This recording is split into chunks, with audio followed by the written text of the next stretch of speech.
No meu é embaixo. Ah, agora foi. Beleza. Perfeito. Então vamos lá, né?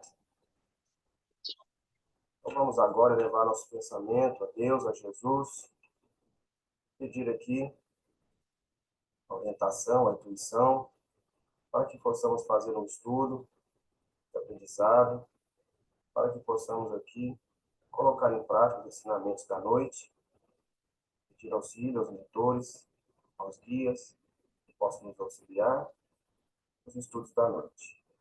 Pai nosso que estais nos céus, santificado seja o vosso nome, venha a nós o vosso reino, seja feita a vossa vontade, assim na terra como nos céus. O pão nosso de cada dia nos dai hoje, perdoai as nossas ofensas, assim como nós perdoamos a quem nos tem ofendido.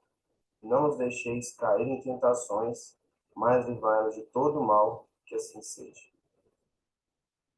Então vamos lá, pessoal. Vamos falar hoje sobre o planejamento reencarnatório. É um tema que abrange bastante coisa, né? Assim, bem amplo. Eu tentei aqui dar uma resumida assim, mais ou menos nos tópicos. E a gente vai comentando aqui durante esses tópicos que eu vou colocar aqui. Mas, primeiramente, antes de falar em planejamento reencarnatório, eu queria falar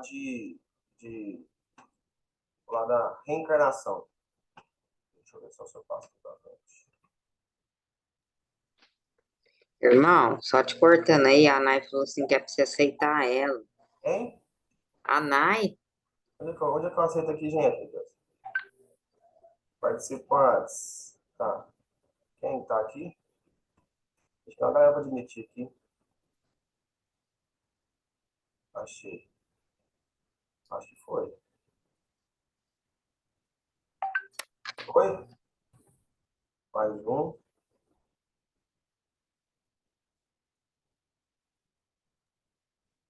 Thaísa também está pedindo para ser aceita. Tá, tô admitindo aqui. Tá dando certo aqui. Então vamos lá. Aí, Deixa eu voltar aqui então. Pessoal, boa noite a todos que entraram agora. Hoje nós vamos falar aqui sobre planejamento reencarnatório. Primeiramente, antes para falar de planejamento, a gente fala de reencarnação, né? Eu vou ler aqui a coisa mais básica aqui, depois a gente fala sobre um pouco. Peraí, deixa eu só minimizar isso aqui que está atrapalhando. Então vamos lá. Para compreender o planejamento reencarnatório, antes é preciso ter clareza sobre o que é reencarnação. Para logo entrega o sentido. Reencarnação, significado. Entrar de novo na carne. Isto é, o espírito retorna ao plano físico utilizando um novo corpo como instrumento. A reencarnação representa a chance de o espírito continuar progredindo. Sendo assim, ele pode reencarnar diversas vezes de acordo com o seu grau de adiantamento. Além do mais, a Terra não é o único lugar para onde ele pode retornar. Há outros mundos a serem habitados. Bom, então, pessoal, a gente falar de planejamento. O que é o planejamento, né? Deixa eu passar, vai ler mais um aqui embaixo, também que eu acho importante antes de começar a falar sobre isso, sobre a erraticidade. A palavra erraticidade vem de erro. O significado, o estado em que o espírito comete um número maior ou menor de erros, sem compreender a sua natureza espiritual e a natureza do mundo dos espíritos. Em O Livro dos Médiuns, capítulo 23, vocabulário espírita, a erraticidade é definido como o estado em que se encontram os espíritos errantes ou erráticos, isto é, não encarnados em processo de evolução, durante o intervalo de suas existências corporais. São errantes, isto é, estão na erraticidade, todos os espíritos que têm caminho a percorrer nas lutas da evolução, chamados espíritos errantes ou erráticos. Agora eu falo aqui da definição de Kardec. A erraticidade, de acordo com Allan Kardec. Estado dos espíritos errantes, isto é, não encarnados durante o intervalo de suas existências corpóreas. A erraticidade não é um sinal absoluto de inferioridade para os espíritos. Há espíritos errantes de todas as classes, salvo das primeiras ordens ou puros espíritos, que não tendo mais que sofrer encarnação, não podem ser considerados como errantes. Os espíritos errantes são felizes ou desgraçados, segundo o grau de sua purificação. É nesse estado que o espírito, tendo despido o véu material do corpo, reconhece suas existências anteriores os erros que afastam da perfeição e da felicidade infinita. Bom, então vamos lá. Com isso, dito isso, para a gente poder fazer um planejamento reencarnatório, a gente tem que entender isso aqui. Primeira coisa, é tirar esse véu que a gente tem sobre matéria. Conseguir poder ver tudo que a gente já fez no passado e assim conseguir fazer o quê? Um novo planejamento. Então, através do planejamento, o que que é? A gente tem que colocar aqui, ó. O que que é o planejamento reencarnatório? É tudo aquilo que planejamos, programamos e aprendemos no plano espiritual. Ou seja, é toda a preparação que fazemos para que voltemos em um novo corpo aqui na Terra. É feito através de um longo trabalho no plano espiritual, onde envolve muita dedicação, compromisso e aceitação da nossa futura condição. Então vamos lá. Por que essa futura condição aí? Futura condição porque muitas das vezes, tudo que a gente faz aqui, de um jeito ou de outro, a gente vai ter que resgatar aquilo, certo? E essas condições, às vezes, não podem ser das mais favoráveis, ou que a gente não goste tanto, que vai poder vir para frente.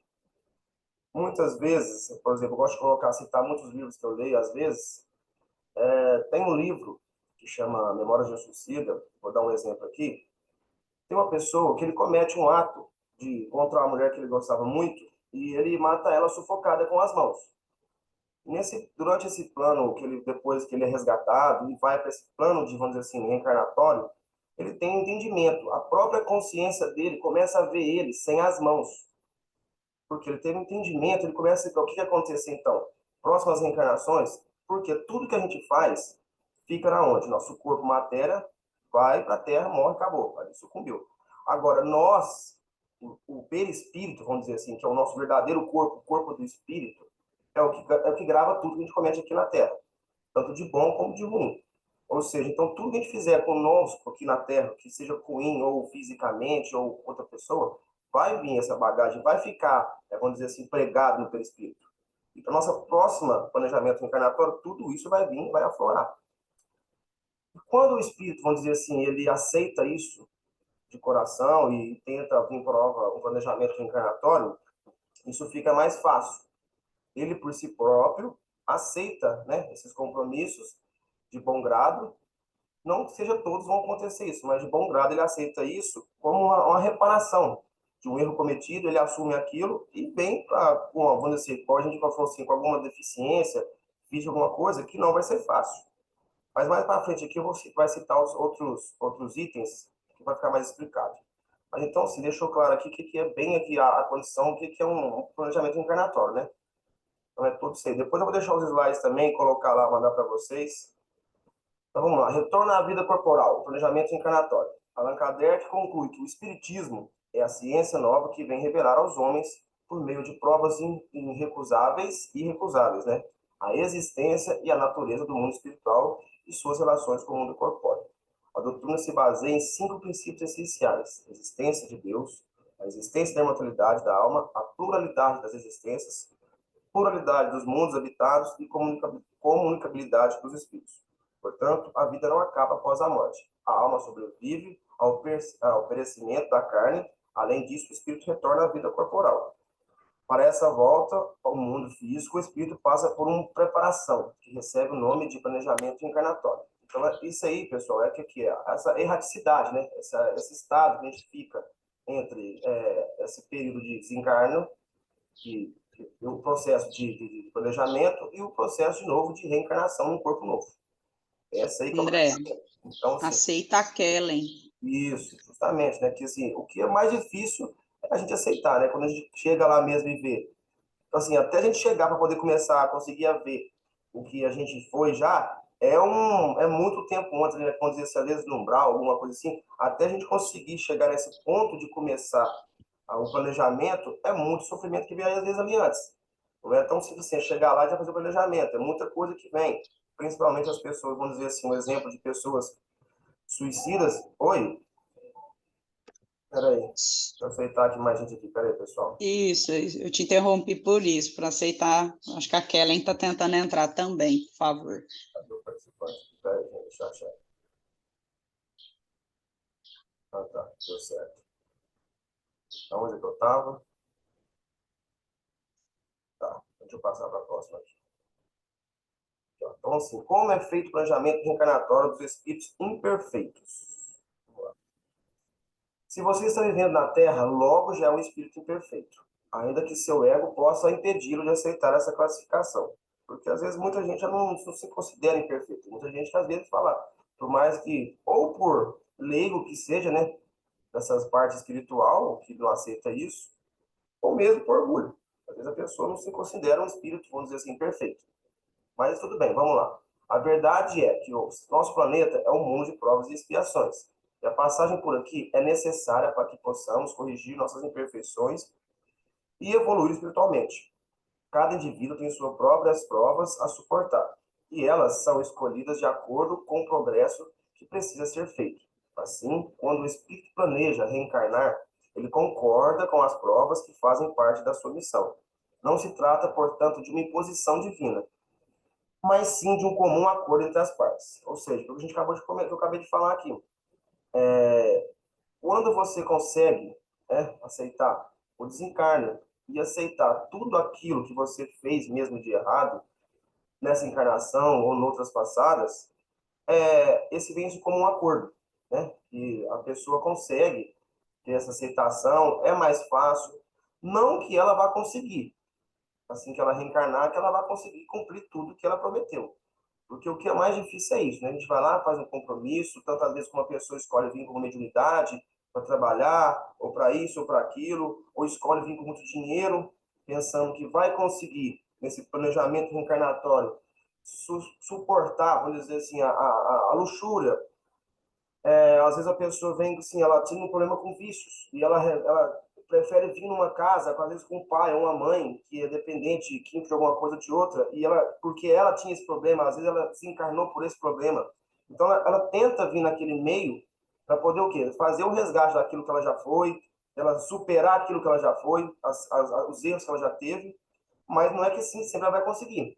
Porque a gente tem a influência aqui da Terra, da crosta terrestre, que é muito forte.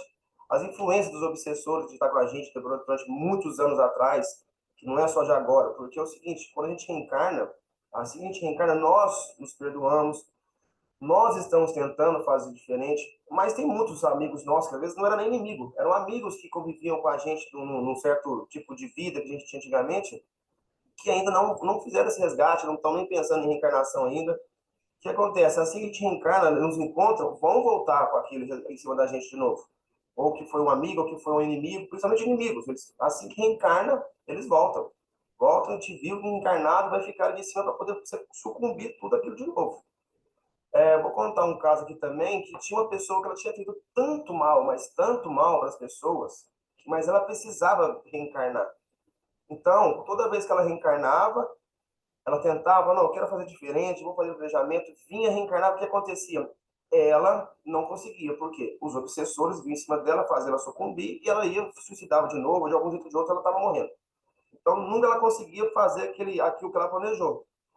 O único jeito que eles conseguiram foi vir ela reencarnada, que ela precisava reencarnar. Foi reencarnando totalmente uma pessoa vegetal.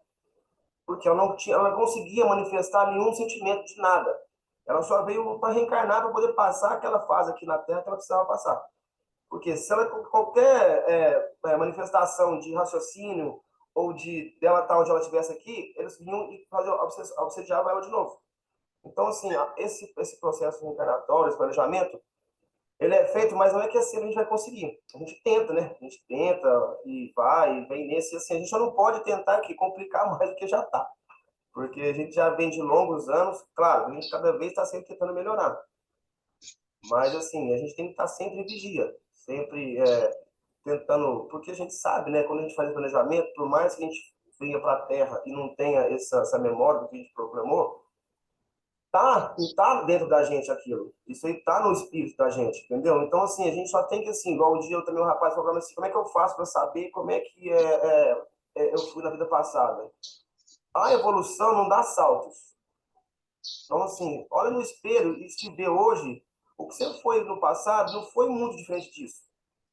Entendeu? O que você foi no passado foi uma coisa assim, não dá saltos. Então, assim, a gente tem que ver nossas fraquezas, o que, que onde a gente vacila mais, os nossos, às vezes, vícios, ou às vezes o jeito mesmo de ser, ou às vezes a pessoa, sei lá, que tem uma má alimentação, ou come muito, ou a pessoa que faz uso de álcool, ou a pessoa que às vezes fofoca demais, fala da vida do outro. tudo isso, vamos dizer assim, são coisas que prejudicam a outra. Então, são coisas nossas, são fraquezas nossas, que a gente tem que colocar isso em prática, o quê? A nossa observação, autoobservação. Nós temos que tentar ter muito cuidado com o que a gente faz, o que a gente fala. Então, assim, isso é muito, muito, muito importante. A gente está sempre se autoconhecendo. Vai estar falando aqui um pouquinho para frente. Deixa eu passar isso aqui para frente. Planejamento reencarnatório dos seres mundos. Esse aqui é um exemplo que eu vou dar aqui, no planejamento. Esse livro aqui é o que eu estou lendo lá, que até que eu falei que eu vou colocar para a gente colocar lá no grupo de estudos da casa. Vou ler aqui. É uma das histórias mais conhecidas sobre o planejamento reencarnatório. A literatura espírita é de Segismundo. Ele é um dos personagens do livro Missionários da Luz, pelo espírito André Luiz e psicografia de Chico Xavier. Além dele, o casal Raquel e Adelino também fazem parte do enredo. Segismundo, ao se aproximar perdidamente por Raquel, cometeu um atentado fatal contra a vida de Adelino. Raquel, então viúva, vai parar no prostíbulo. Por esses fatos, todos os três desencarnados em vibrações de ódio e desespero, permanecendo em zonas inferiores por um longo período. É que a gente tinha comentado lá, eu comentei mais cedo. Até nós conseguimos chegar nessa fase de planejar alguma coisa reencarnatória, a gente passa por um mal bocado ainda antes. Então, assim, quando a gente chega nesse planejamento, vamos dizer assim, a gente está muito bem aí, já está bem.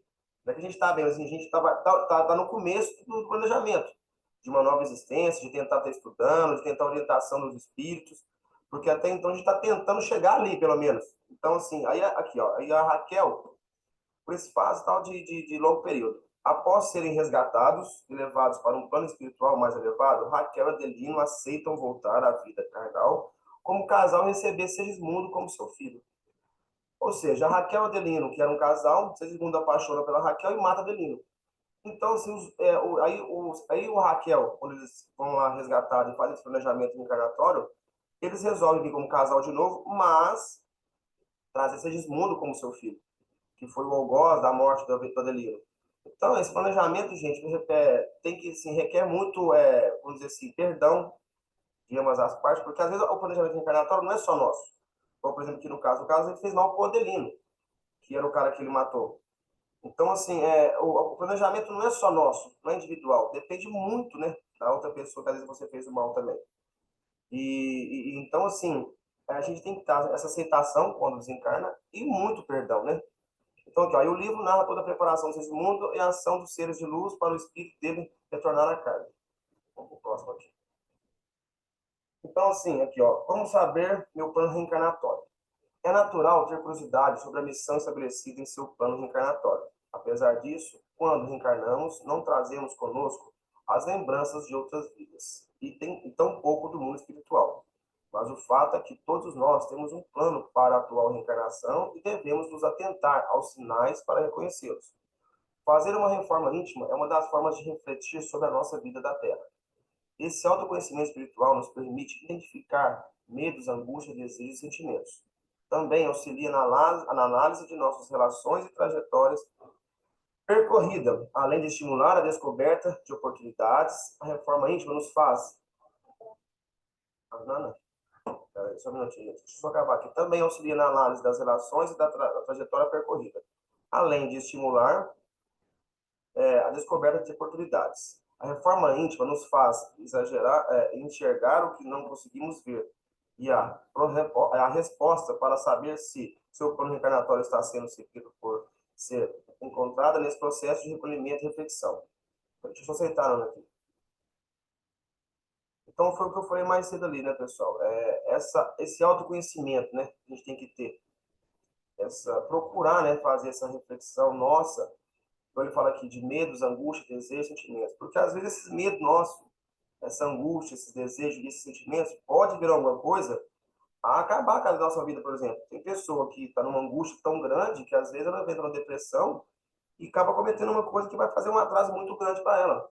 Que, às vezes, ela planejou vir aqui, ela já fez isso uma vez e não conseguiu e está tentando de novo. E se ela não tomar cuidado com esses sentimentos que ela tem aqui, identificar isso, pode sucumbir de novo nessa reencarnação. Então, por isso que é muito importante não só o cuidado espiritual nosso. Tem aqui na Terra, a gente tem os psicólogos, tem os psiquiatras, isso também, tudo é válido, né? Para a pessoa tá ficando bem com si própria.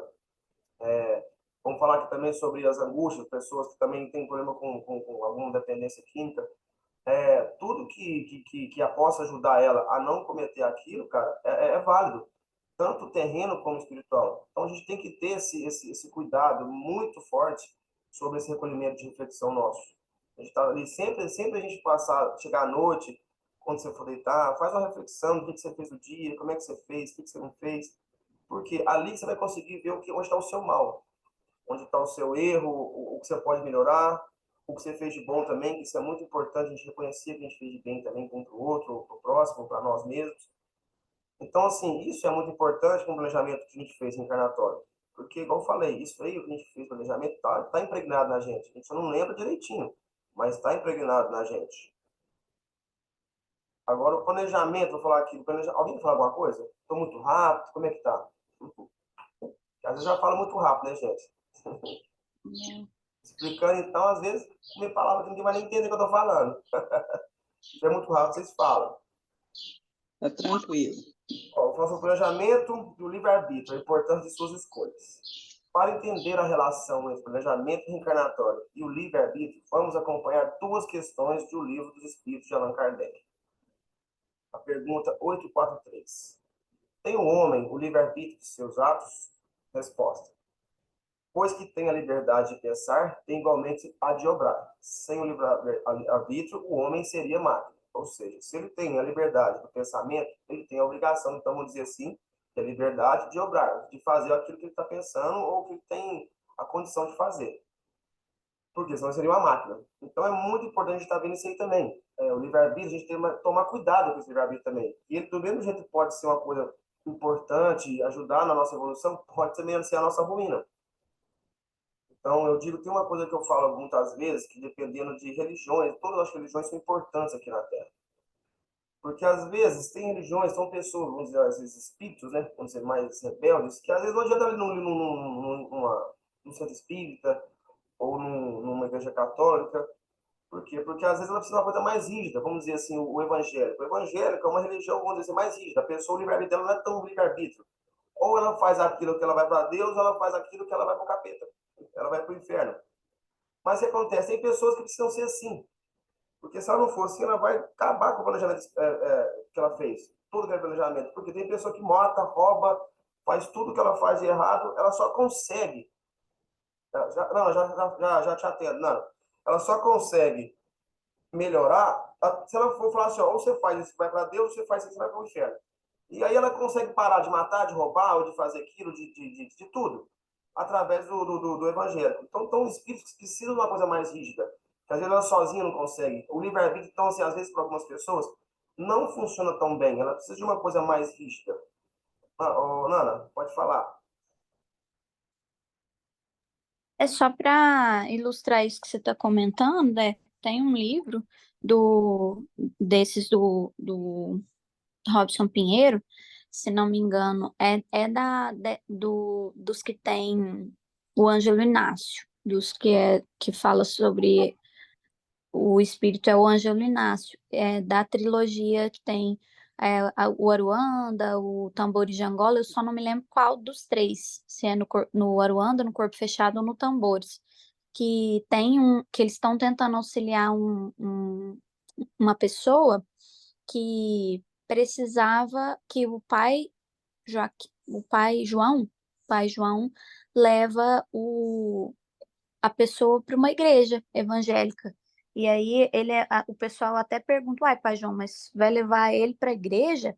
Aí o pai João fala assim, esse vai precisar ir para cá, para a igreja, porque ele precisa de uma rigidez que nós não conseguimos para ele em outro local. Então, nós vamos levar ele para uma igreja.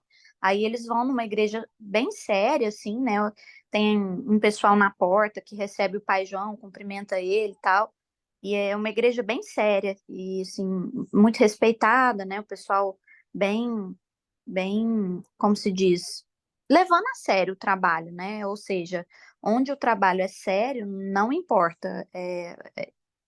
Nós precisamos de todo tipo de ajuda, né, a depender do nosso estado de entendimento. E aquele precisava daquele tipo de puxão de orelha ali que os evangélicos poderiam dar.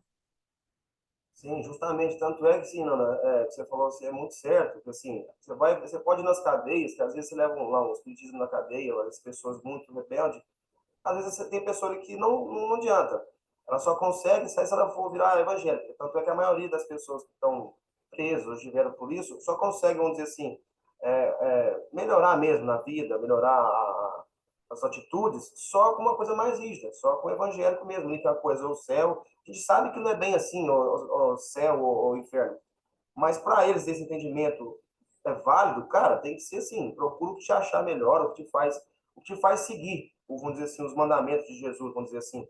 O que aquilo te faz mudar do que é errado, do que é ruim, segue aquilo.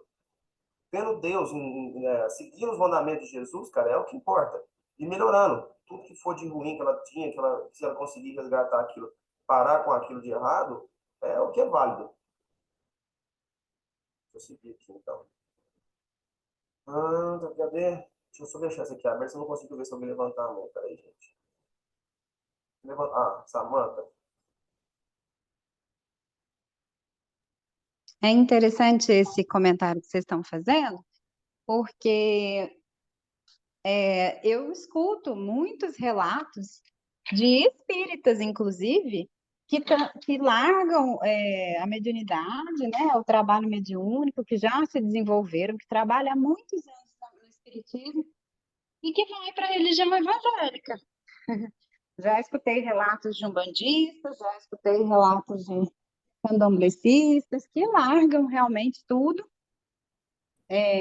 Minha mãe mesmo estava me contando na semana passada que uma colega lá do centro onde ela trabalha atualmente, né, uma colega do trabalho, que já trabalhava lá há muitos anos, falou que queria sair porque ia para a igreja evangélica. Então, assim, realmente depende muito do nosso estado interno. Não é muito o que a gente estuda, porque às vezes a gente estuda e compreende num nível só da teoria, do intelecto, né? Mas é preciso compreender e sentir no coração. Se a gente não interioriza o conhecimento, ele acaba não tendo bases sólidas para nós. E a gente, às vezes, não consegue lidar com as pressões da vida com aquela teoria.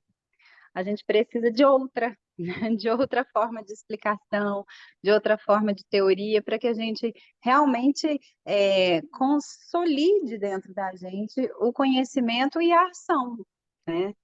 Então, em qualquer momento da vida isso pode acontecer, dependendo do grau de entrega nossa, né? Do nosso envolvimento ali real, porque mas lembrando, né, e é importante a gente pontuar também, que religiões mais rigorosas, rígidas, que tem essa questão de imposição do medo, que tem a questão de imposição de um Deus punitivo, é das primeiras, como vou dizer, dos primeiros conceitos religiosos, né? E nós estamos aqui para evoluir e nós precisamos nos comportar bem perante as leis divinas, mesmo que a gente não tenha vigilantes, né? Mesmo que a gente não tenha ninguém olhando. Porque o mais difícil, às vezes, é de colocar em prática, para nós, espíritas, umbandistas, é que a gente se sente livre, que às vezes, quando não tem ninguém olhando, a gente vai lá e escorrega no tomate, né? Enfia o pé na jaca, faz tudo o contrário, né? Então, é importante a gente compreender que a verdadeira liberdade, ela vai vir a partir da nossa condição de disciplina conosco mesmo, independente de quem está ao redor ou independente de quem está impondo a regra.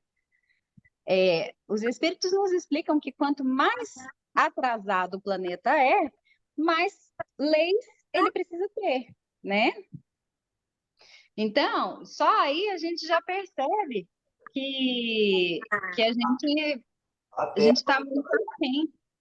Oi? A Terra, como é que a Terra é, então? Pensa, esse tanto de religião que a gente tem que ter. Não, e regras, né? Leis mesmo, judiciais, né? Você percebe que os países, quando vão se desenvolvendo, quando eles atingem um patamar de maturidade das pessoas, as pessoas já deixam de ter algumas leis que seriam até consideradas meio bobas, porque não precisa ninguém vigiar, a pessoa não precisa ser punida, sabe? Porque ela não vai fazer, ela já tem uma postura ética que já não comporta aquela ação. Vou dar um exemplo: jogar lixo na rua, né? Jogar lixo na rua nos países desenvolvidos não existe lei para isso, mas ninguém joga, entendeu?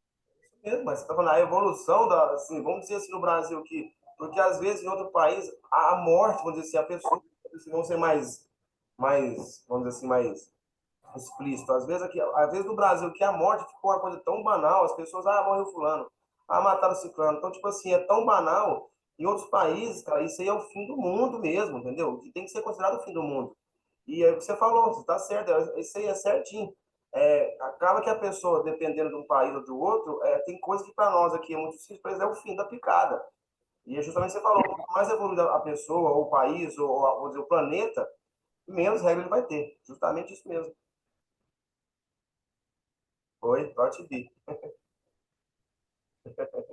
Mas a Sami comentou essa questão de, quando não tem ninguém olhando, mas, gente, tem sempre alguém olhando. Não se esqueçam, tem sempre alguém olhando. Mas eu entendi o que ela quis dizer. Ela quis dizer o seguinte, né? Eu também, eu tô brincando. É encarnado, né? Olhando, vamos dizer assim, né? Isso, eu tô brincando também, mas sempre tem. A gente tá o tempo todo sendo Ah, vigiado. E mesmo que não seja outro encarnado, tem a gente mesmo, né? A gente mesmo está vendo o erro que a gente está cometendo. Então, na verdade, a gente não precisaria que ninguém nos apontasse, né? Se a gente tivesse plena consciência do modo correto de agir com todos, né? Com a responsabilidade com a gente mesmo, com o meio ambiente, com as outras pessoas, enfim. Uma postura, né, moral, assim, mais avançada. o mais difícil é isso, amor. Essa postura moral a gente tem que ter, sabe? E eu acho que não tem coisa pior do que você mesmo saber que você está fazendo uma coisa errada. Porque, querendo ou não, a gente vem com esse plano lá de cima, gente, a gente tem isso dentro da gente. O que é certo e o que é errado, todo mundo sabe. Por mais que a pessoa seja leiga no estudo espírita, numa religião qualquer, todo mundo sabe o que é certo e o que é errado. Então isso aí tá explícito. Então, às vezes, às vezes, sei lá, um deslize ou porque gosta mesmo. Às vezes o espírito não tá, é um espírito que não é tão evoluído, não tem tanto, sei lá, empatia com o outro, né? E comete esses delitos. Deixa eu te perguntar uma coisa. 18h40, tem que parar e começar de novo? Olha, então, falta menos de 1 minuto para o nosso tempo acabar. Então, como você está de anfitrião, André, se você quiser, derruba a reunião e aí todo mundo pode entrar nesse mesmo link. Tá, beleza, então. Eu vou derrubar aqui, então, pessoal. A gente já volta. Perfeito.